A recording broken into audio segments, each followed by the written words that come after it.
রাত্রে প্রচুর বৃষ্টি হয়েছে, সেই জন্য রাস্তার অবস্থা খুবই খারাপ। এক কথায় বলতে যে বাজে অবস্থা। এত পরিমাণ রাস্তা খারাপ যে হাঁটাই যাচ্ছে না। আপনি যদি কিছু আপনার মাথার উপরে নিয়ে বোঝ নিয়ে হাঁটেন তাহলে হাঁটাটা একদম অসম্ভব হয়ে যাবেন। দেখেন একজন মাথায় বাঁশ নিয়ে হাঁটছে, কত কষ্ট করে হেঁটে যাচ্ছে সেই লোকটাই জানে। মানে পুরোটা কাদাতে পা ঢুকে যাচ্ছে, এত রাস্তার বাজে অবস্থা। তো আমরাও চলে যাচ্ছি আজকে আম বাগানে যাব। বাগানে গিয়ে ডগ কাটিং করব।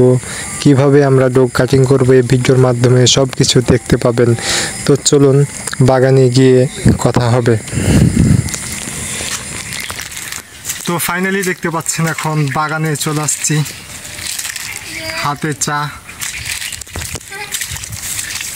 আজকে মূলত বাগানে আমরা গাছের ডগ কাটিং করব।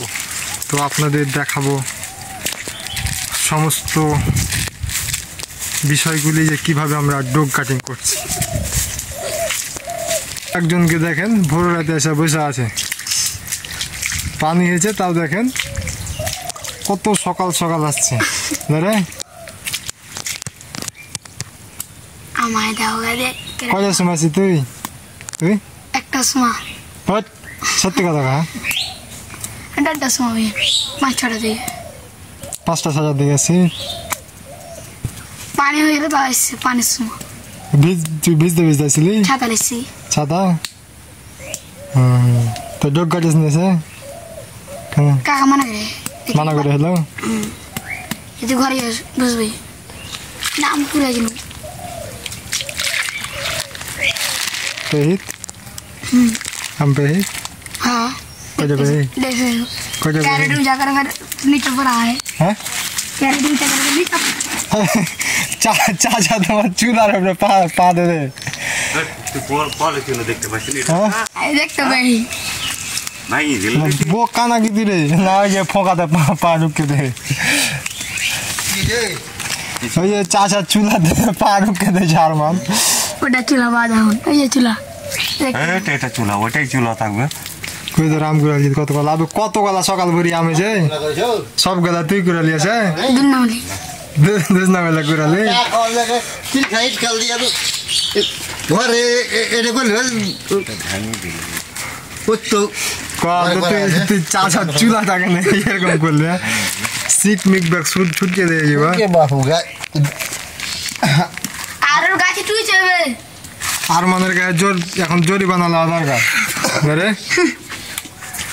কচুরি মরি কই দেখেন কতগুলা আম পড়েছে। মরি কই